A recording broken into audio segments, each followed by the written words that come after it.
because I am showing it as 6:30 your time. I'm actually in Florida from my hotel room, so it's actually 7:30 here for us. But glad to see everybody tonight. Hope everybody had a great day, and you're getting to the point where you feel a whole lot better about finishing out the class with strong grades and all that kind of stuff. So tonight, we are going to be focusing on actually a couple of things. Hang on, I'm going to try to change my screen here. Yeah, that helps a little bit. See if I can see all of you guys then. Hold on, let me get to a different screen. Here we go. So what we're going to be talking about tonight specifically is the conflict and the difficulties that sometimes arise when you have a professional learning community. We all have had many human interactions in our lifetimes and with other people and individuals. And we all know that conflict is unfortunately a part of life and dealing with everybody else. That is particularly true as well when you're working in a professional learning community. In an ideal world, all of your teammates are going to be excited and, just gung-ho about doing that learning community. But in reality, that's not the way it works. Unfortunately, you will probably encounter some teammates or coworkers who are not quite as enthusiastic or who are reluctant, or even some who are downright hostile. So we're going to talk specifically about how do you deal with difficult team members and what are some of the things that you can do to help bring them on board. And that can happen whether you're actually the principal or leader of the school or just a team member on that. So tonight's topic is conflict, and then we're going to talk specifically too about learning and what that needs to look like from a teaching perspective and how it is impactful in a professional learning community. So let me start off by reminding everybody, managing conflict is hard. I don't know anybody who likes to do it, but it is something that as teachers, as leaders, as parents, as spouses, significant others, friends, whatever, conflict unfortunately is just a part of life, but we can learn how to handle it more effectively than maybe we've been doing in the past. Also, conflict is very normal.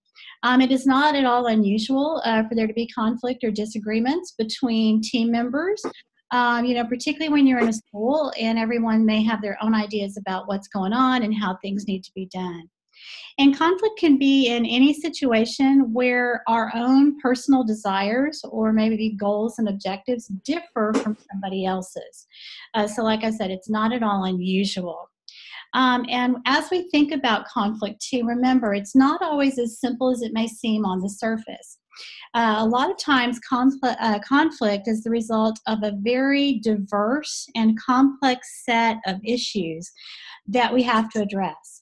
If we don't address them, they will literally grow and balloon and continue to be a problem.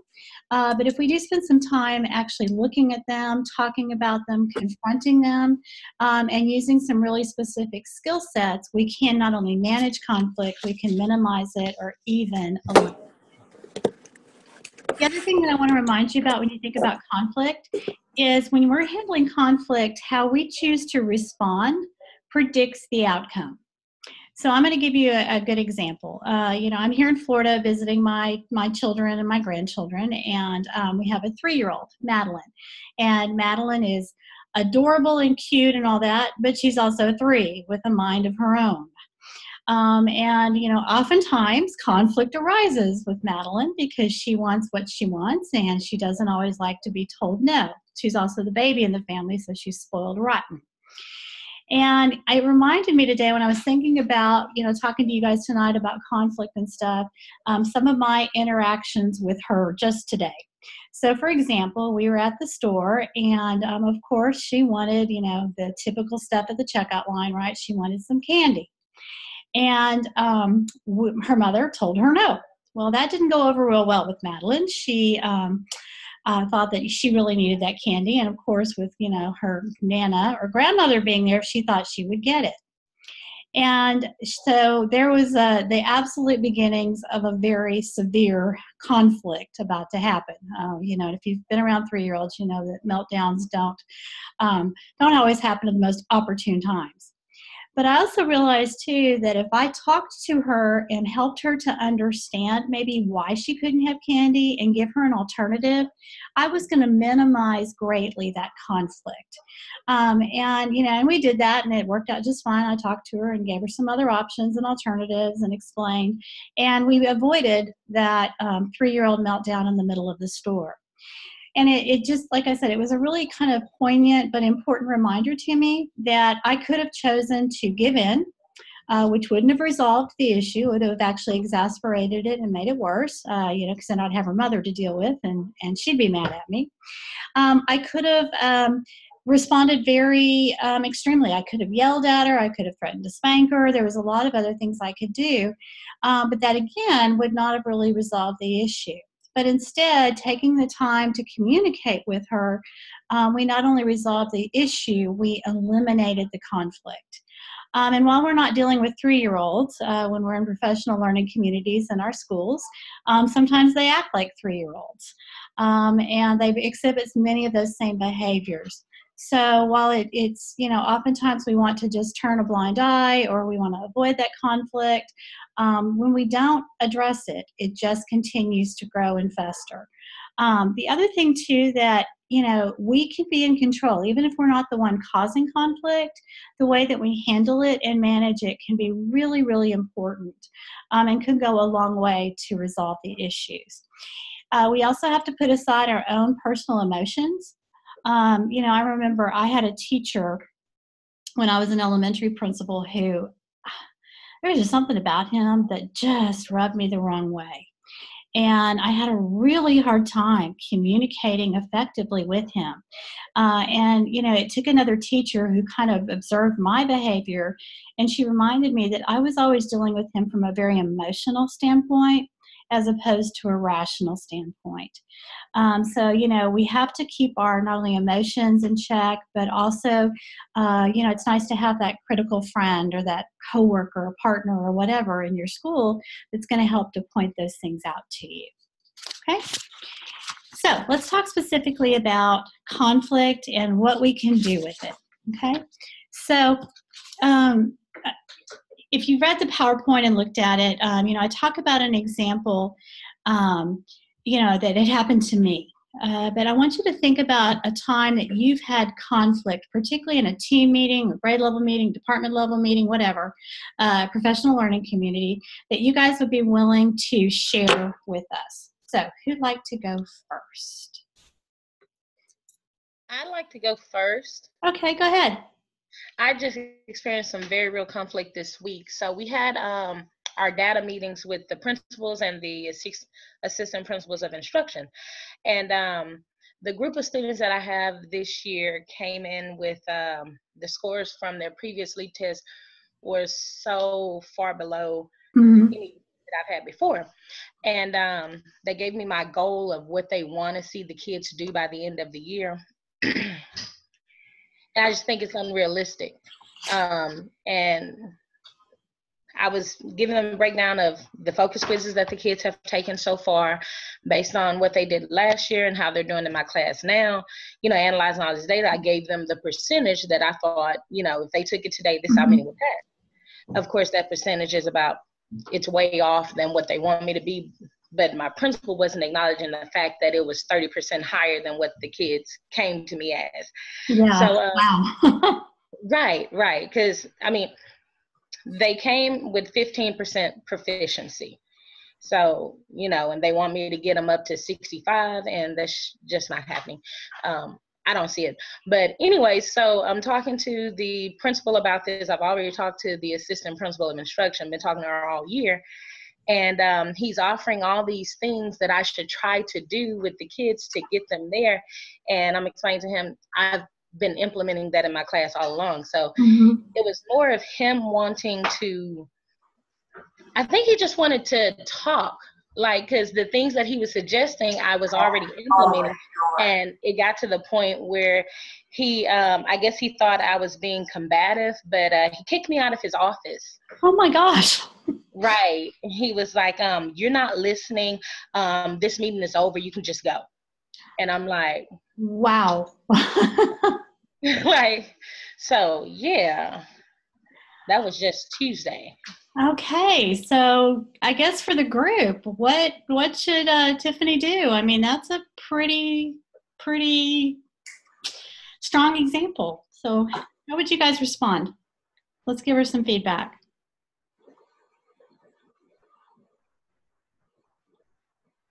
I will call on people, you know. Hi, this is Rebecca. Hey, Rebecca. I'm just kind of sharing from my own experience being a teacher as well as a administrator. But I mean, I would realistically, I feel like the data talks. So I mean, research says kids will grow a certain percentage based on, you know, if all things are done well by the teacher. I mean, realistically, I would just like be grounded in data and research versus like, I feel like he's being unreasonable. Or ask him for other solutions, being that you are already implementing the things he's suggesting if he wants this exponential growth.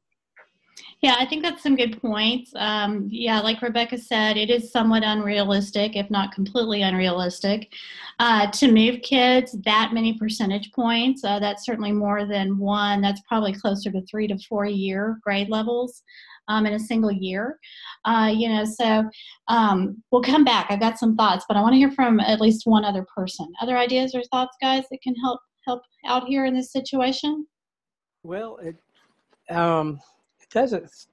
doesn't seem like this person is compromising or even trying to collaborate with her.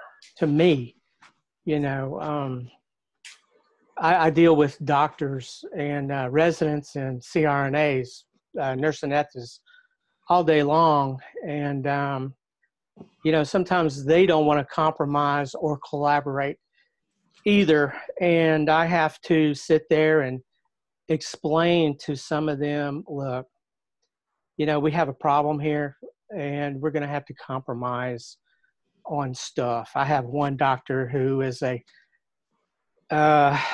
he's a pain in my butt, but, you know, I mean, I call him the second great, what is the word? Pontificator. I think he likes to hear himself talk, and he tries to talk down to me all the time. Some of these people don't know that I have a bachelor's degree, and I understand more than what they think that I know.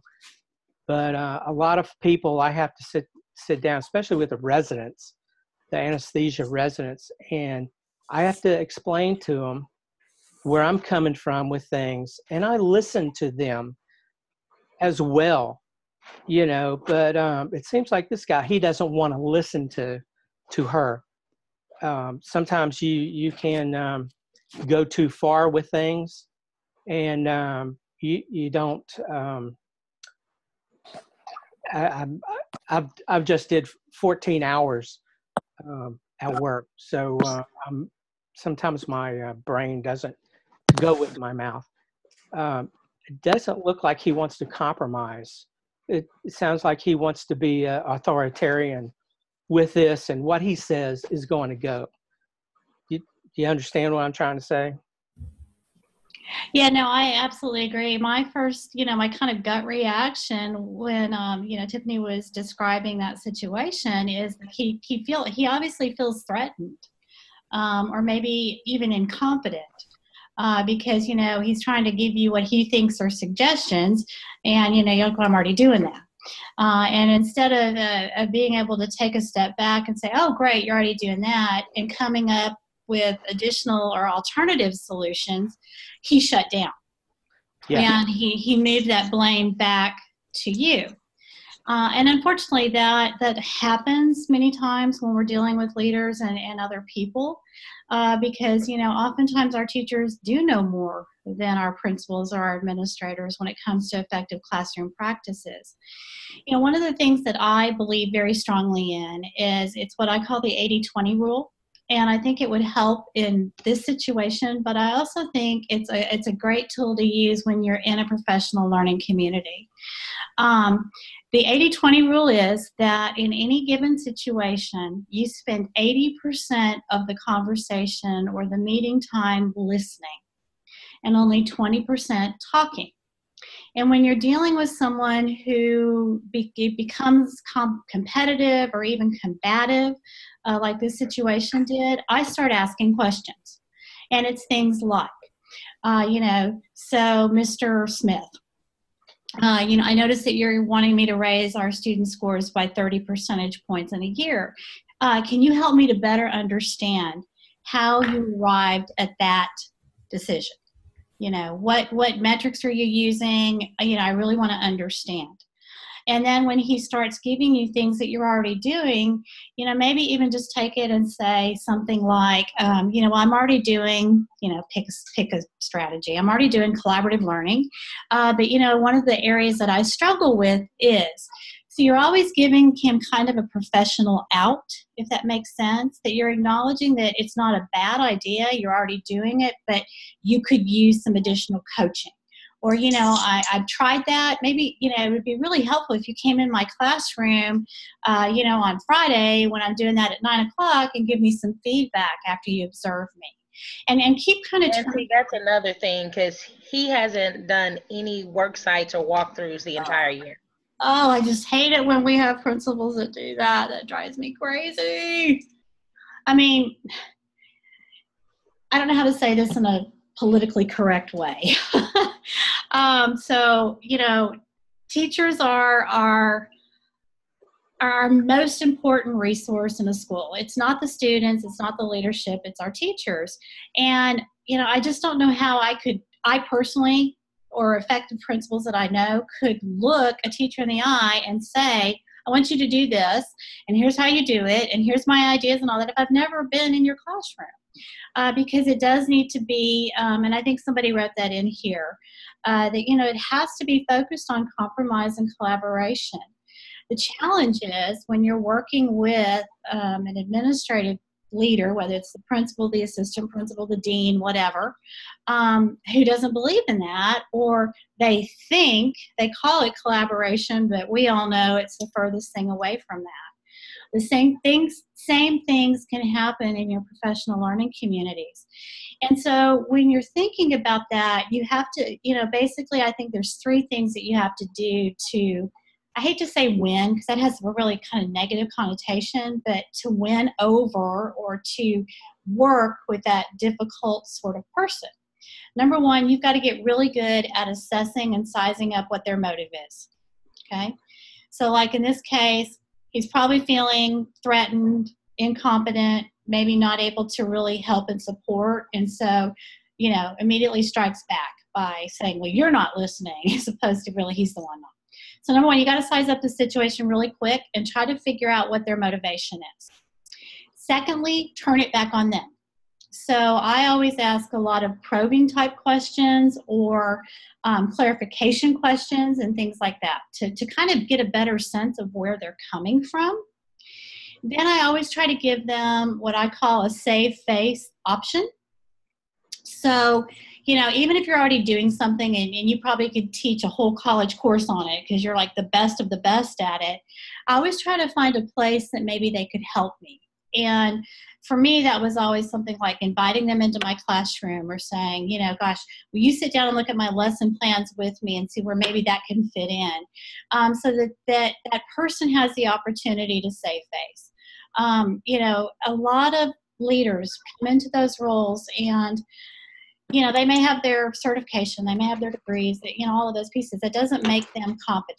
It doesn't make them ready for the role. And I will tell you, it took me a long time to become an effective principal. And I became an effective principal because I had teachers who would tell me the truth. And a lot of them started gently and sort of unbeknownst to me, coached me into better leadership. But then over time, as I got more comfortable, they got more comfortable, and they would literally say, "Why are you doing that?" Or, "Why are you behaving this way?" or whatever, and they would call me on it. So I think it's founded in those three sort of ideas, but you also have to know what is your relationship with your leader or with that teammate or whoever you're working with. And like I said, I've worked with people that, I've had bosses, our chief of schools that I adored. I could go to her and say, "I think that was the stupidest decision in the world, and I don't know what you were thinking." And she'd go, "Oh, wow," and we would kind of sit and talk about it. Then she unfortunately retired and left, and I got another one who, if you even asked a question, to understand, she took it as an affront to her leadership and to her capacity. And, that was a tough one because I was used to having this really great collaborative, cooperative sort of relationship. And I had to completely switch how I did that with this other individual. And it required me to, like I said, take a step back and go more into a coaching kind of mode and reflective and empathetic listening, as opposed to what I preferred, quite frankly. Okay. May I ask a question? Yeah, of course. Is this person you're dealing with excuse me, let me rephrase this. Is this person at one time, were they a coach? Like a sports coach, athletic coach or anything? As a matter of fact, he was my high school history teacher. Wow. And he was a football coach. And this is his first year as our principal. The principal we had before him was outstanding. He was amazing. So this guy. So I think when he sees me there on campus, I don't think he's looking at me as the teacher that I am, and he's still seeing this 17-year-old girl that he used to teach. Yeah, I'm sorry. Go ahead. When I was teaching, our principal was a football coach. The assistant principal was a football coach. The assistant principal for not instruction, but discipline was a football coach. And the principal, who was API, she was not a coach. The principal came in and evaluated me one day and just tore me up. So I asked him a lot of questions, and he didn't like that. I was more into academics and asking him a lot of academic stuff. And the more I asked about academics on how my teaching techniques and things that I was doing, he couldn't give me a straight answer.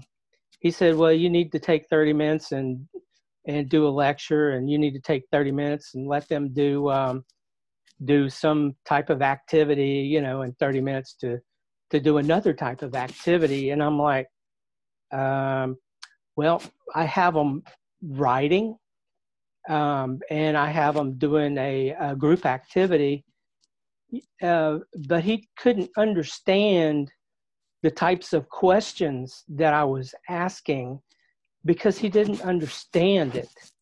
He was a football coach. As a matter of fact, my brother actually had him in high school as a PE coach, and he did not teach another subject except for PE. And my brother told me that they gave him hell about certain things, but his name was Kim. So I don't know if he saw my last name, but I asked him a lot of questions about how to teach pupils and structure and other things. He really couldn't answer my questions on academics. Well, because I was a social studies teacher, he had me teaching civics and American history. He came into my American history class, and I was teaching about the beginning of World War One, he had no clue what I was trying to do and approach World War One with these students. And basically, I'm like, I think he shut down on me as well. I don't know. I now try to communicate a lot better with people and let them know where I'm coming from, especially with the doctors that I work with. Now, working with doctors is my vocation, is not my profession, but it's turned into a profession. If I go back into teaching, I'm going to have to just fix things where these people can understand what I'm trying to come from. Yeah, and I think those are some great points. Remember when I said you've got to get really quick at being able to size up the person and the situation? And I'm laughing because Brandon wrote in there, not all coaches are bad. My very best friend is a head college football coach. He was my head football coach and athletic director when I was a high school principal. And, it was interesting. He had a really great understanding of why academics matter. And he was really good at hiring highly effective coaches. And honestly, some of those coaches were my very, very best teachers.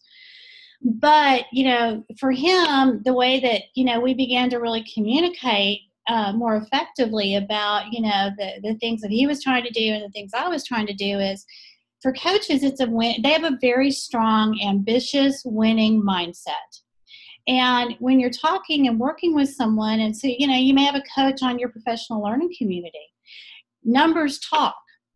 And, and I don't know what kind of teacher this individual was. It's really hard when your students grow up. I've hired my former students to be teachers. I've even had a couple who I hired as principals. And yeah, in the back of my mind, I still saw them sometimes as that 16-year-old that I remember or whatever. In fact, my son-in-law was a student of mine when I was a high school principal. So talk about that just being kind of weird, but I think the more that we can just be open and, like I said, spend more time listening and really understanding where they're coming from, I think the better. I think a lot of it too is because stats are going to be really important to people who coach. They use that all the time. Try to figure out a way to show maybe why that 30 points is unrealistic. But before I did that, I would honestly sit down and look at all of my kids. And then I would chart out every, okay, to get 30 points, that means we've got to go up, 5 points. Well, between now and the end of the school year, this wouldn't even work. Let's say it's the beginning. 5 points every 6 weeks. Is that realistic? And then I would start charting where my kids fall. And I'd go in and sit down and say, okay, you clearly understand statistics. Help me to look at if my kids are only growing 3 points and I've got to hit at least 5 points every 6 weeks to get 30 points by the end of the year. I'm really struggling. Is there room for us to rethink what the end goal is? I don't know. I don't know how much you know about football. I'm a huge football fan. I love football. I've had this conversation, honestly, with my best friend who's a coach. I'm like, you know what? If you're sitting here working with, playing, we were in Texas, so I'll use some of my Texas teams. If we're playing Sunset High School, it's absolutely realistic that we're going to win by a 60-point margin because, they're not very good. But when we played Allen High School, we actually won the game, which is, not a lot of people beat Allen High School, if you know anything about high school football. And we were thrilled that we won by 3 whole points, because you have to understand where people are starting and what the competition is. So I think that you could do that. But from 15% to 60%, oh my gosh. Like I said, I think I would just go back and just kind of say, hey, our last conversation didn't go well. And, I know you were really trying to help me, but yeah, I'm still struggling with what if. So maybe, coach, if I could move them from 15% to 30% in a year, can you give me 3 years to get them to 60%? I mean, you're just going to have, I think, some more dialogue and discussion. Because, yeah, he's looking at the numbers and he's held to a standard of meeting performance goals. So that's a tough place to be. Yeah. I was reading and looking.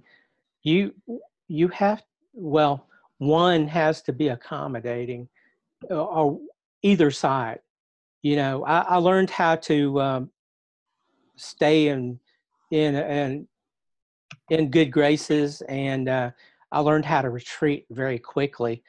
But I always kept my perspective and tried to do what was best that I could for him and for the students. I use that now between the doctors and the CRNAs and stuff. I know when to retreat with the doctors. That's an easy one, but I still keep a perspective about what they need and how they want it to be. Mm-hmm. Mm-hmm.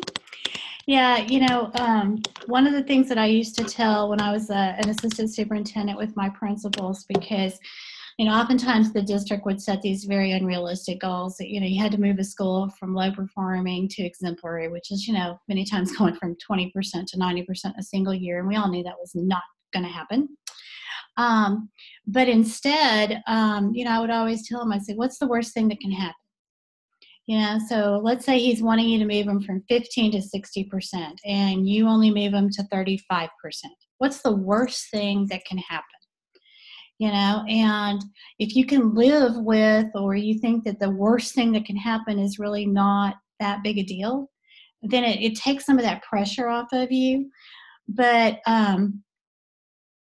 he may also too, in typical football coach, and I'm stereotyping, but in, that sort of coaching thing, maybe he thinks that that's motivational to you. I noticed that you said that you're also the softball coach. So, you get the wins and the losses and all of that. And he may honestly think that if I'm going to set really high expectations and all of that, that's motivational. So it goes back to the idea of size up the person and the situation and what it is that they're trying to get from it. Okay. And it may not even be really about the scores. Does that make sense? That if he's a brand new principal, think back to when we were all first year teachers. I need to go back and apologize to everybody that I was their first year principal my first time out. I made a lot of stupid mistakes. I still made stupid mistakes 16 years later, but I at least was more aware and willing to take some feedback. But I think I would just try to continue that dialogue in a very non-threatening, collaborative, kind of falling on your sword almost. Hey, Mr. Smith, I'm really struggling with these numbers and how to get there. So can you help me figure out, if I'm already doing these 10 things, can you help me figure out what else to do? And if he doesn't have a great bag of instructional strategies that he can share with you, then maybe say, who is another teacher you would recommend maybe that I go and talk to or observe or whatever.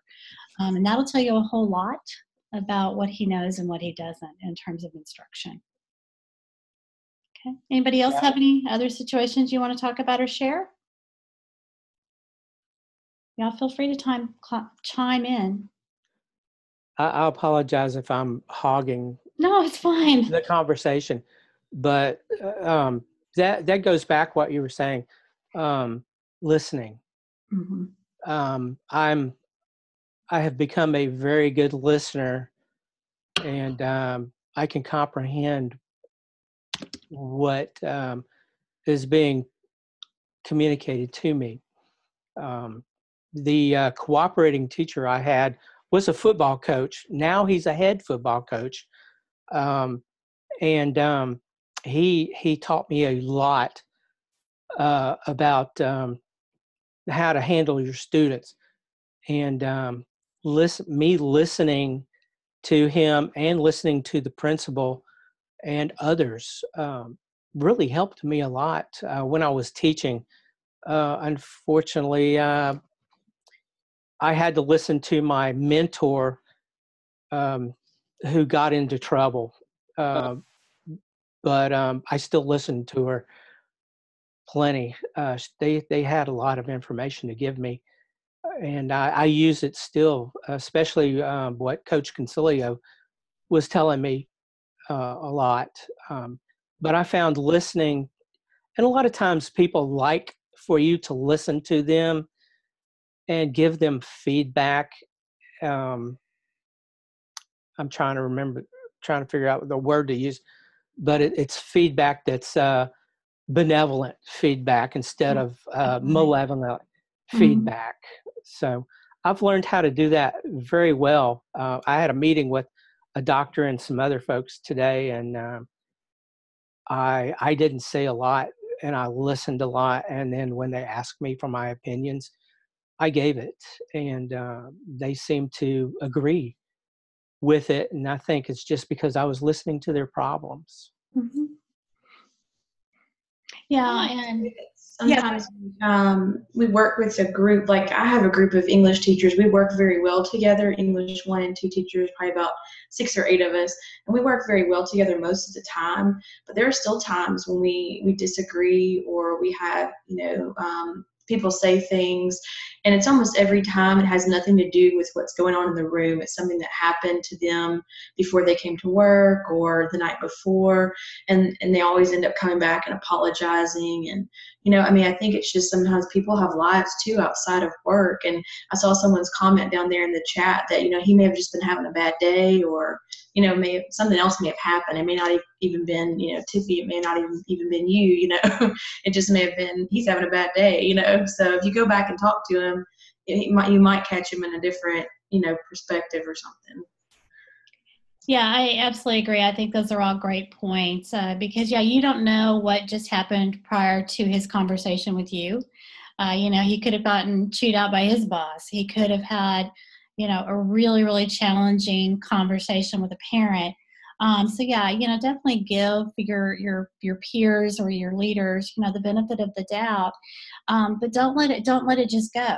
I would definitely go back and have a follow-up conversation, or, just, again, invite him into your classroom and say, hey, just come observe me. And, I really, he's probably feeling, believe it or not, this may sound crazy, but trust me, you will feel this way someday too, that, principals are people. They have feelings too. And, sometimes they don't ever get the kind of affirmation that teachers do, in the sense of, you guys often have, you have kids who are going to, especially if you're at the elementary, or they're going to love you or whatever, and all of that. Principals don't get that very often. All they do is get all the crap from everybody. It rolls from, above them down to them, and then from, the parents and the students, and, and sometimes even the teachers back up to them. So they're sort of caught in this middle storm of just challenges constantly. And, something as simple as saying, I really value your opinion and I want to meet your expectations. So can we just have another conversation? Might go a long way. And if that doesn't work, Tiffy, just keep coming on back and we'll keep talking about it and figure it out. Other ideas or thoughts? Okay, well, I'm not going to walk you through the entire PowerPoint, but I do want to remind you that there are 5 styles, according to Thomas and Ralph Kilman. Kenneth Thomas and Ralph Kilman, I can't speak tonight, that, if you really, again, go back and size up that situation and know what the person's intent is, as well as what you're trying to accomplish, it'll help you to figure out how to go about resolving this issue. So if you're in a situation where the goal is to win, okay, so you're having a PLC meeting or a conversation between you and another person, and the end goal is for you to win, that would be called a competing style. Now, if it is to find a win-win solution, which we hope is what you deal with most of the time, that would be collaboration or collaborating style. If for some reason you just want to find the middle ground, You know that there's no way you're going to come out with a win-win situation at the end, but you're hoping that you guys can each give a little bit, then that is compromising. If the goal is to just delay it, so, I've used this tactic a few times, you just avoid it because you're just trying to delay. For example, I had a really, don't get me wrong, I've worked with, gosh, probably thousands of teachers over the course of my career. And I can count on one hand teachers that I thought were just awful. Didn't need to be in a classroom, needed to be out of the profession, all of that. Well, I had one particular teacher who it was bad, really bad. First of all, she smelled.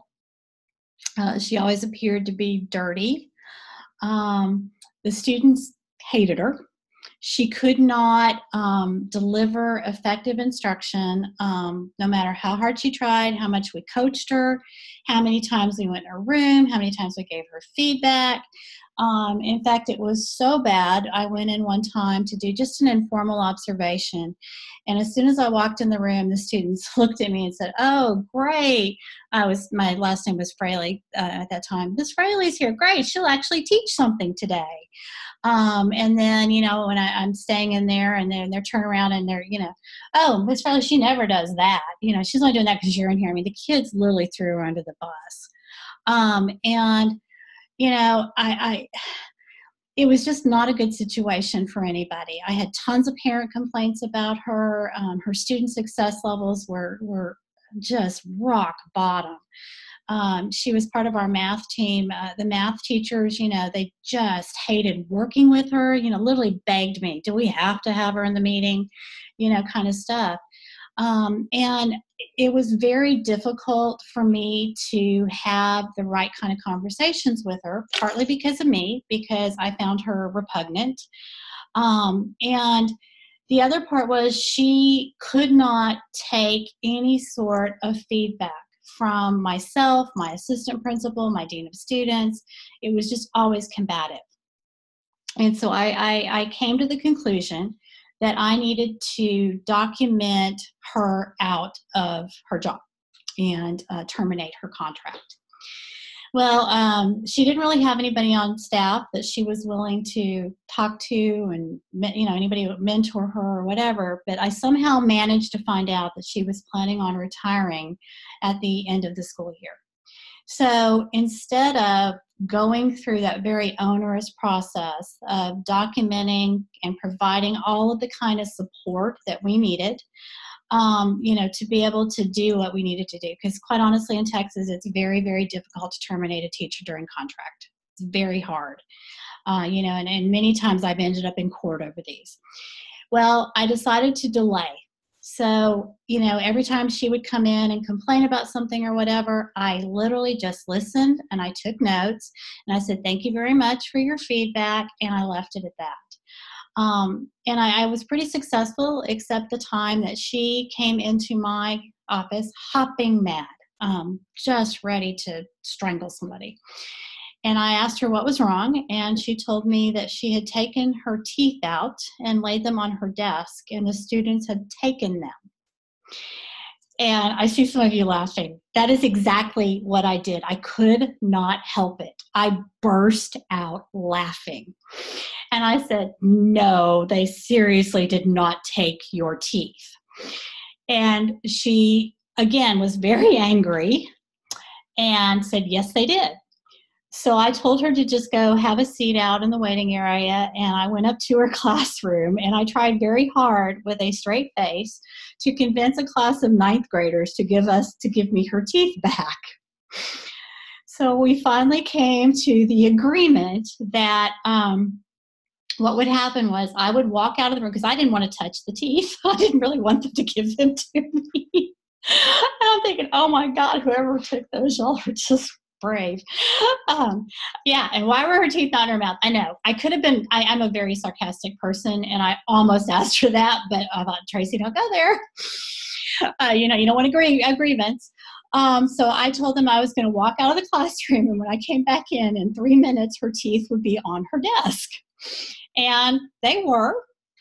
But, you know, it just, when you're dealing with someone who is so strange and so off the charts and all of that, sometimes avoidance is the best way to deal with conflict.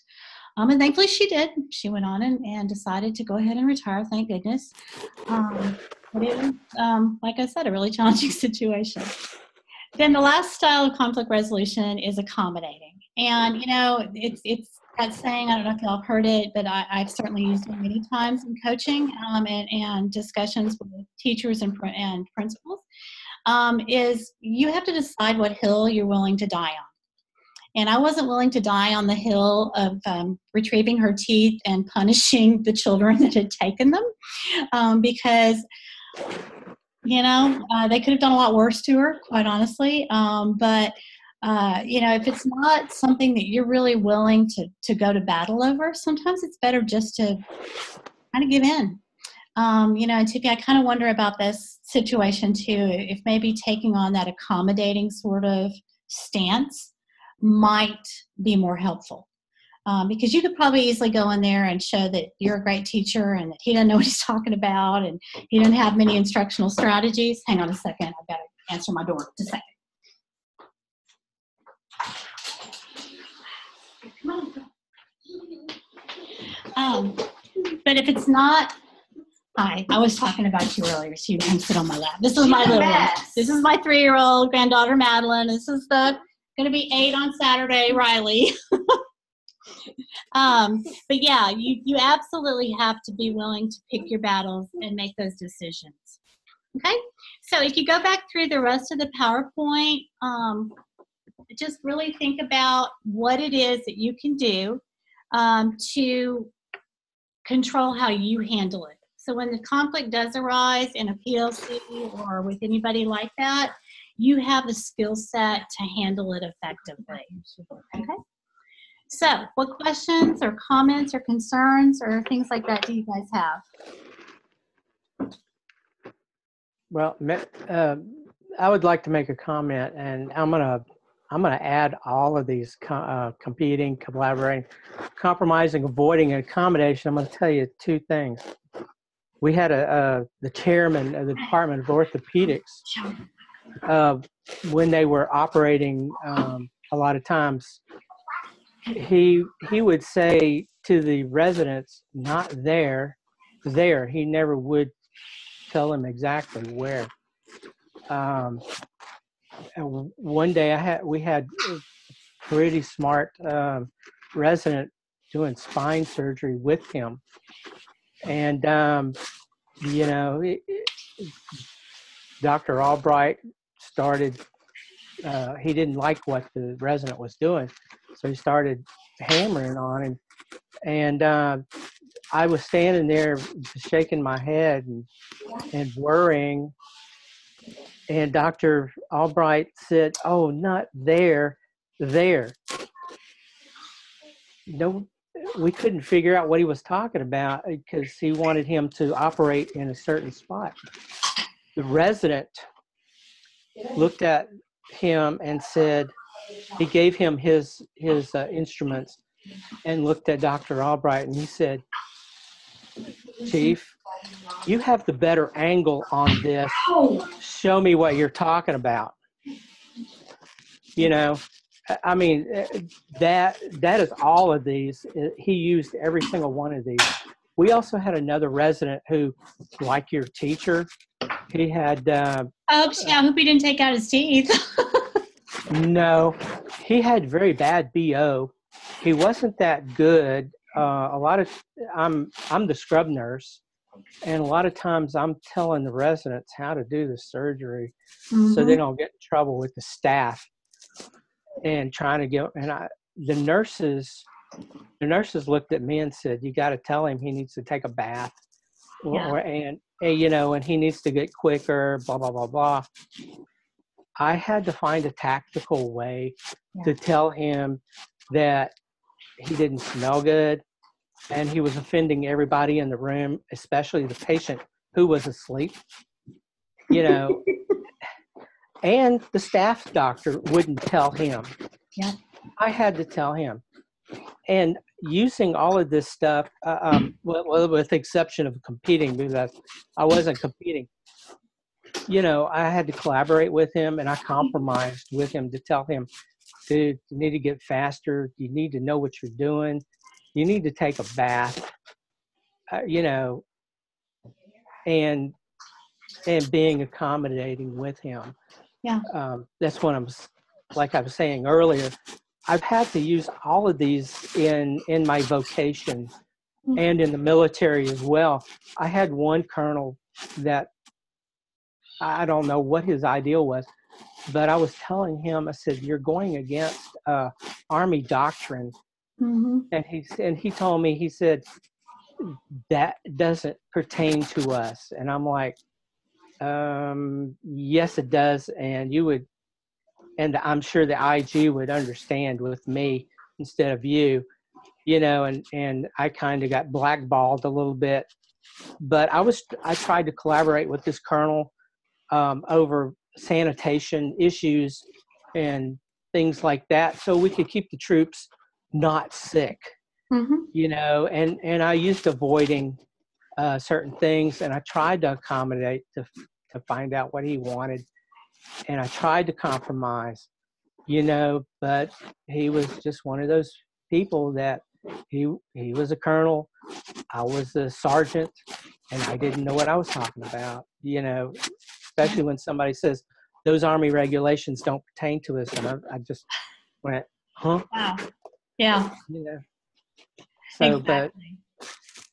but yeah, I liked your PowerPoint, and it really hit home, and my reading in the 5 dysfunctions of a team and this PowerPoint, I'm like, I've been there. Yeah. Well, and remember too, every conflict that we face, it has both positive and negative potential.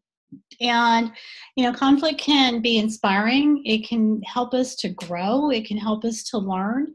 Or conflict can cause us to shut down. It can create a great sense of shame or fear. It can also lead to resistance. And while we can't control how other people are feeling or how they're responding, we can certainly control how we choose to respond. And, like we've been talking about, within even a single conversation, you may move through all 5 levels. You may think that you need to go in there and win, and by the time, it's over, you're like, okay, this is just not worth it. I'm going to avoid the situation.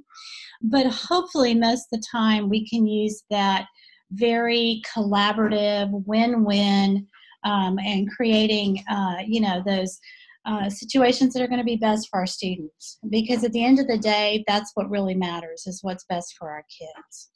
Okay. Do you guys have any other questions or comments tonight, or any concerns about the project, or how we're going to finish out the class, or anything like that? I have a question about, sorry, I'm losing my voice, about our reflective question for this week. Okay. Like the accountability part, like I feel like it's the school's purpose to we should hold the school accountable too, but I think we should hold a district accountable too. Can I put that in my okay? Absolutely. Yeah, I worked central office off and on over my career. I finished my last 3 years in central office, and you bet, when we think central office is no longer accountable, we have a real problem in our system. Okay. So absolutely. And guys, remember too, in the reflection questions, I'm not looking for a specific right or wrong answer. I just want to make sure that you are thinking and justifying your responses, and it's grounded within, the learning that we're doing, as well as research and things like that. Let me just kind of tell you how we're going to finish out, because we're coming up on just a couple more weeks before we're completely done. You are going to have another individual project to do. It's a case study. I think you'll actually like it. And I'm going to open that up hopefully tonight. But you will not have reflection. This week's reflection question and discussion forums will be the last ones until the very last week of the course. And then the discussion forum is really difficult. It's 3 questions. What did you learn? what do you wish you had learned? And if you were king or queen for the day, what would you do differently if you were teaching this class? So you'll have the individual case study assignment to finish, and then I'll go ahead and tell you what your final exam is going to be. It is a 10 to 20, well, you have 3 options. I take that back. You can do a 10 to 20 slide PowerPoint presentation. Absolutely do not exceed more than 20. I prefer you keep it around 10.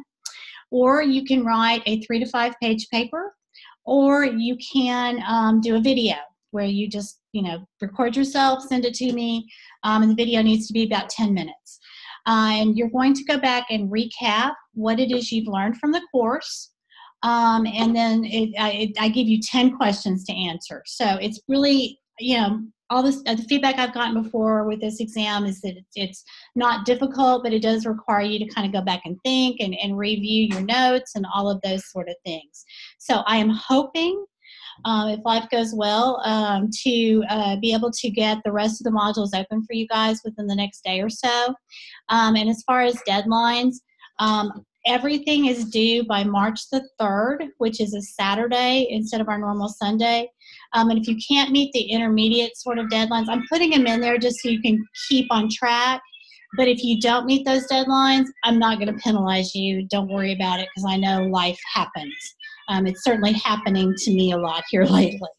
That's how we'll finish it out. And hopefully, those kind of things will go smoothly for you. And if you're one that wants to get it done early, great. If you want to wait till the very last day, that's fine. Just, if you do complete assignments before the actual last day of class, go ahead and send them to me so I'm not overwhelmed with grading, because I have one day to turn them around and get your grades turned in. Okay. I have a question about the group assignment. Yeah. Our group's been finished, but we've had trouble submitting. I know we sent you our crosswalk thing, and you said it was acceptable, and we were ready to submit, but we go to Moodle and try to do it, and we get some kind of error message. Yeah, there's some weird glitch in Moodle that I can't seem to figure out. And unfortunately, our Moodle guru has had the flu. She's been out for 2 weeks. So just email me stuff. Don't worry about submitting it in Moodle. Just email it to me is fine. Okay, I'll tell the group and we'll do that then. Okay. And you only want one person to submit for the whole group, correct? Yeah, when whoever submits it, when I grade it, it'll show up on each group member's Moodle grade page. So Okay. yeah, just one submission per group. Okay, this is my last question, I think. That's almost. okay.